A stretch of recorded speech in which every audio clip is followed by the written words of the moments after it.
Moscow में निजी university ने इस्लामी ममालिक के साथ ज़रई पैदावार की बरामदात के हवाले से मारूफ आलम दीन मुफ्ती तकी उस्मानी की खिदमात हासिल कर ली। वो 3 रोजा दौरे के दौरान इस्लामिक फाइनेंस पर खुसूसी लेक्चर देंगे। मॉस्को में हमारे नुमाइंदे शाहिद घुमन से खुसूसी गुफ्तगू करते उनका मजीद क्या कहना था, देखिए। दरअसल मेरी इस वक्त मॉस्को में हाजिरी एक बहुत पहले से तयशुदा प्रोग्राम के तहत हुई। यहाँ एक यूनिवर्सिटी है जो हायर स्कूल ऑफ इकोनॉमिक्स कहलाती है, और ये उस तरह की है जैसे कि लंदन में स्कूल ऑफ इकोनॉमिक्स है या हार्वर्ड में है, तो उसी तरीके से एक स्कूल ऑफ इकोनॉमिक्स यहाँ पर है और अच्छी प्रेस्टिजियस यूनिवर्सिटी समझी जाती है। तो उसके प्रोफेसर हैं प्रोफेसर क्रिल, वो तकरीबन 6 महीने पहले पाकिस्तान आए थे, तो मुझसे मिलने के लिए आए और उन्होंने मुझसे फरमाइश की कि हम ये चाहते हैं कि चंद रोज के लिए आप मॉस्को आएं और हमारे इस्लामिक फाइनेंस के बारे में हमें कुछ बताएं कि वो उसकी क्या हकीकत है और कुछ किस तरह उसको अप्लाई किया जा सकता है। और हमें अब अपनी यूनिवर्सिटी के अंदर कुछ सब्जेक्ट्स इस्लामिक फाइनेंस के भी पढ़ाना चाहते हैं और पढ़ा रहे हैं, तो उसके लिए भी हम आपसे मशवरा करेंगे। तो मैंने उस वक्त उनसे कहा था कि मैं इंशाल्लाह कोशिश करूंगा कि अप्रैल में आ जाऊं। तो आखिर में 8 अप्रैल की तारीख मुकर्रर हुई कि मैं यहाँ पर आऊंगा। चुनांचे उन्हीं की दावत में यहाँ पर आया हूँ। तो उसमें तकरीबन 3 दिन, तो 2 दिन ऐसे गुजरे कि जिसमें उन्होंने एक सेमिनार रखा था, और सेमिनार का मकसद ये था कि वो अपनी एग्रीकल्चरल प्रोडक्ट्स को किस तरह एक्सपोर्ट कर सकते हैं इस्लामिक कंट्रीज की तरफ, जो शरिया कंप्लायंट तरीके हो सकते हैं, उसको वो मालूम करना चाहते थे। तो उसके मौके पर एक बड़ा सेमिनार था जिसमें रशिया के, रूस के मुख्तलिफ इलाकों के लोग शामिल थे और जो कहना चाहिए कि इकोनॉमिस्ट थे वो शामिल थे।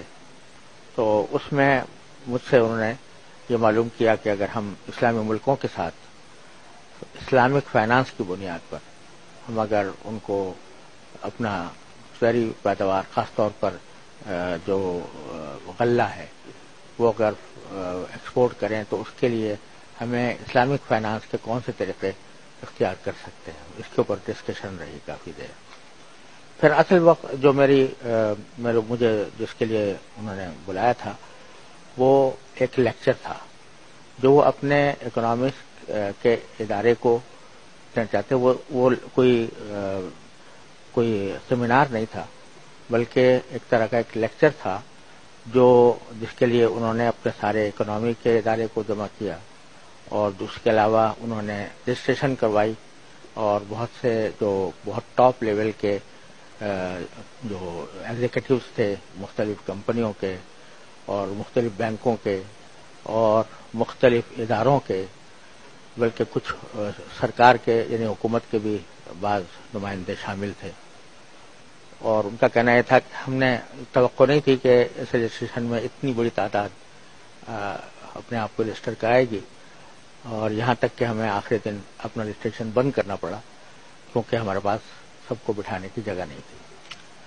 तो उसमें मैंने इस्लामिक फाइनेंस के ऊपर तकरीबन 1.25 घंटे का लेक्चर दिया। अब मैं अंग्रेजी में लेक्चर दे रहा था और साइमल्टेनियस तर्जमा हो रहा था, जहाँ वो रशियन ज़बान में ट्रांसलेशन साइमल्टेनियस चल रहा था। लेकिन बेशतर लोग मुझे ऐसे लगे कि वो अंग्रेजी समझ रहे हैं, लिहाजा उन्होंने हेडफोन नहीं लगाए हुए थे जो ट्रांसलेशन सुनने के लिए लगाए जाते हैं। तो वो मैं कह सकता हूं कि वो बहुत वेल रिसीव था। और उसके बाद तकरीबन आधा घंटा या 40 मिनट तकरीबन लोगों ने खुलकर सवालात किए, और उन सवालात में इस्लामिक फाइनेंस के बारे में उन्होंने मालूम, जो मैंने तफसील बयान की थी उसके बारे में जो कुछ उनके जहन में इश्कालात थे वो उन्होंने पेश किए और मैंने उनको जवाबात दिए। इसी तरीके से इस बात पर भी बहुत कसरत से सवाल हुआ कि आप इस्लामिक फाइनेंस के जब इतनी आप ज़रूरत समझते हैं, इतनी अहमियत समझते हैं, तो फिर क्यों पाकिस्तान में یہ اسلامک فائنانس ابھی تک صرف 15% ہے، اسے آگے کیوں نہیں بڑھ سکتا؟